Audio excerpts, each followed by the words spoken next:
going on, everybody?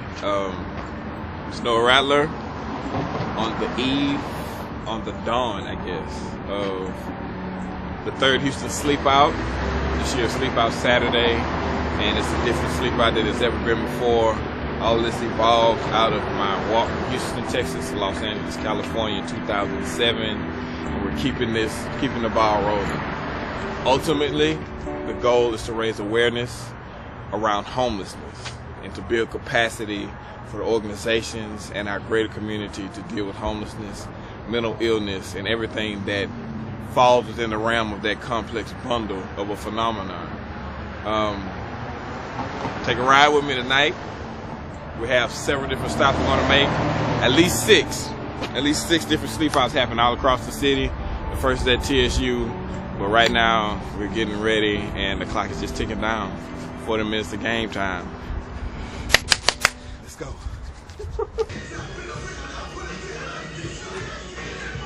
Right now, the goal, like what I hope to accomplish from this year's experience with Sleepout Saturday and Houston Hunger and Homelessness Awareness Week, is to make it a really big thing and use us, the new media, because we are the media today, not just CNN and Fox and NBC, Viacom. It's not about them, it's about us.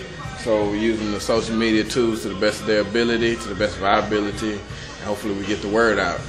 So it's right around 7:30. So I'm announcing to everybody I'll be at TSU, first stop, 30 minutes. We get it in a minute.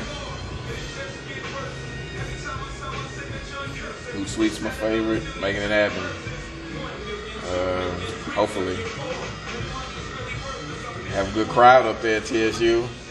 Even if it's 12 people, it'll be good enough, because those who show up to make it happen.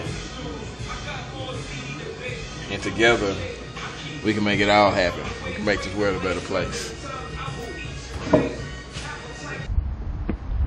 So as far as tonight goes, being the first Sleepout Saturday in the city of Houston, there are 6 different locations, 6 or 7, depending on who shows up and who doesn't. The first stop is TSU. After that, we'll be at the Caroline Collective. That's done by Noah's Kitchen, no relation. After the Caroline Collective, we'll be heading over to Mos 45 to present Systematic with an award, a service award. And from there, we'll be going over to Andreas Hope's Sleepout. And that is at 11 o'clock. And somewhere around the same area, because they're in the same part of town, New Faith Church is hosting one as well. So we're going to hit them at the same time. And after that, we're going to Pearland, and that's about it. And so, let me answer this, but it's about to happen. Okay, everybody pay attention. Excuse me, everyone. Can we get your attention, please? We have here Mr. Noah Rattler, and he's going to speak on the importance of this event. And I want everyone to give him a very warm welcome, please. Mr. Noah Rattler.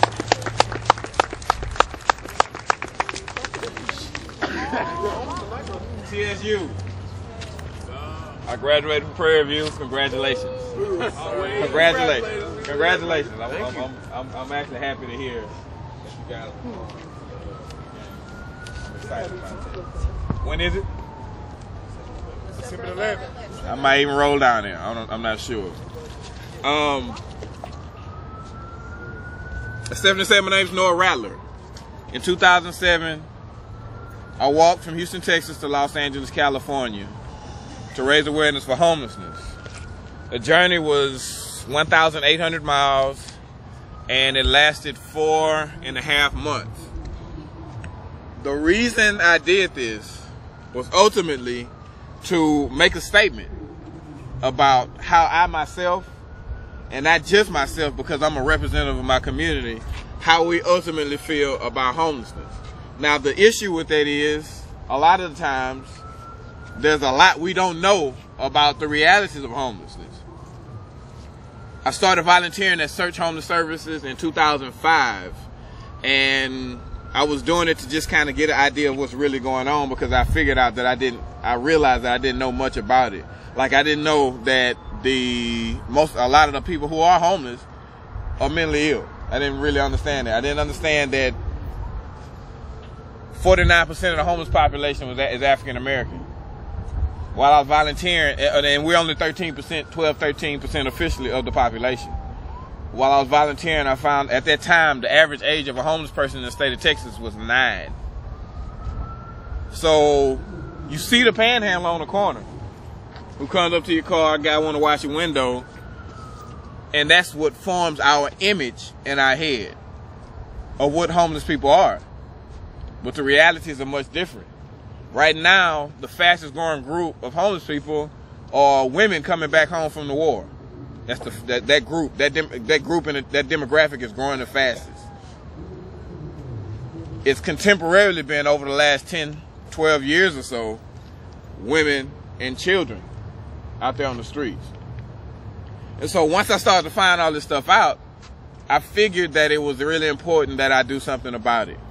And so, a long story short and shrunk down, I decided to combine walking across the country with an awareness campaign to raise awareness for homelessness. And on March 24th, I left from right in the Midtown area at Search Homeless Services on Fannin and McGowan. And I went north up to Dallas, and I headed up 287 to Amarillo from Dallas, and turned left on Interstate 40, took that all the way through New Mexico, Arizona, to the border of California. In California, I took Route 66 down through the Mojave Desert, and on August the 4th, at around 12:45 p.m., I stepped into the Pacific Ocean, and that ended the journey. Now, along the trip, I learned a lot of things. One of those things was an event that I saw is in Wichita Falls, Texas. Anyone know where Wichita Falls is? It's about a 2-hour drive up towards Amarillo from Fort Worth. As I stopped at city to city, what I would do to raise awareness was meet at a shelter and try and get a newspaper or a television crew to come out and interview me. And by my doing this walk, it was a good way to get attention. And so the cameras or the newspapers would come out, they interview me, and they also have to, by circumstance, interview the shelter. And so that was the tool that would keep giving. So I would leave the city, and the article would keep working. People would read about it. People would read about it over their coffee at lunch and talk about it as the day went on. So I was doing this in Wichita Falls, and these people were putting these boxes outside around the shelter that I was stopping at. And I asked them what were they doing. They said they were going to rent the real estate for a night and use the money to go to the services that the shelter provided. So you know what? That's a really good idea. I may want to use that one day. Fast forward, walked into the border of California was right here. I stepped into California, and it was so hot on the ground. I was in the Mojave Desert that my right foot from the center out burned all the way down through the middle. I didn't have the sense of touching my outer 2 toes for like 6 months. My left foot, my arch fell, and it was like stabbing pain right in the ball of the foot when I picked my heel up on every step. And on top of that, I had plantar fasciitis in my right heel. So I had a burn and agitated tendons in the right foot, and I don't know what the technical term for falling arches in the left foot, but I had that too. And I was behind schedule, so I had to walk faster and faster and faster.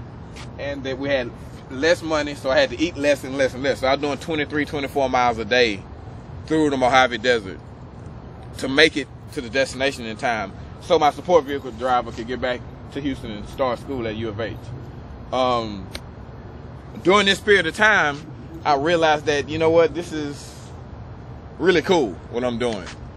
But once I finish walking, it'll be over with. And I turned around, and there was no crowd of people like Forrest Gump following me.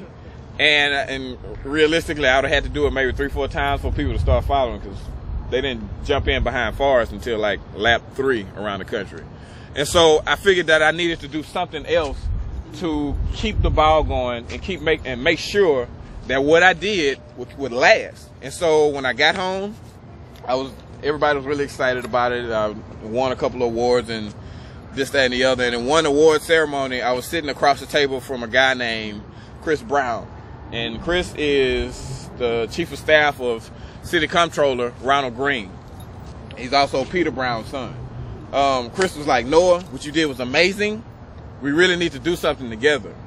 You have any ideas? And I thought back, looked back in the Rolodex, and I remembered that they had the boxes outside. So you know what? I've been thinking about this. We could do something called the Houston Sleep Out. Get people to sleep outside in November for the homeless. It's just crazy enough to do it because it's cold outside, so it makes it controversial. It's really out of the normal for most people's activity, and that will really appeal to a certain group of people. He said, you know what, that's a great idea. Let me talk to Ronald. He talked to Ronald. We got together that year in 2008 and made it happen. We did it again in 2009. Both times when at Sesquicentennial Park, we raised close to like $109,000 for such homeless services with the first 2 sleep outs. That was cool, but it wasn't exactly the direction I was trying to go in, because it's really about awareness. Awareness is like a tagline all the time. Like you hear people say change, or you hear people say awareness for this, awareness for that, but awareness is really important. Awareness means knowledge and understanding. So I believe that the more knowledge and understanding we have around homelessness, the more the preconceptions and the stereotypes will start to disappear. And so if we can get something regular going that would constantly ring the bell, once, twice a year, just ring the bell and bring attention to homelessness, then it'll be a really great idea. And so looked around, I had a couple ideas. Maybe we do the Sleep Out, get a week of events going. Eventually I bumped into National Hunger and Homelessness Awareness Week and talked to some people in the city, and actually I talked to people across the country about it, and it's not really well used, and I figured, you know what, we can do this here in Houston. And so this is the first year that the city of Houston has ever celebrated Hunger and Homelessness Awareness Week. And it's all grown out of that first step I took on March 24th in 2007. Houston Hunger and Homelessness Awareness Week is a week full of events that happen all day. There are nighttime events that are aimed at just you can have a good time and learn about homelessness and contribute to the organizations that serve the homeless. You can go to site visits, volunteer opportunities. All of that takes place during this week, which starts tomorrow morning. So you all are actually helping to kick off Houston Hunger and Homelessness Awareness Week in the right way.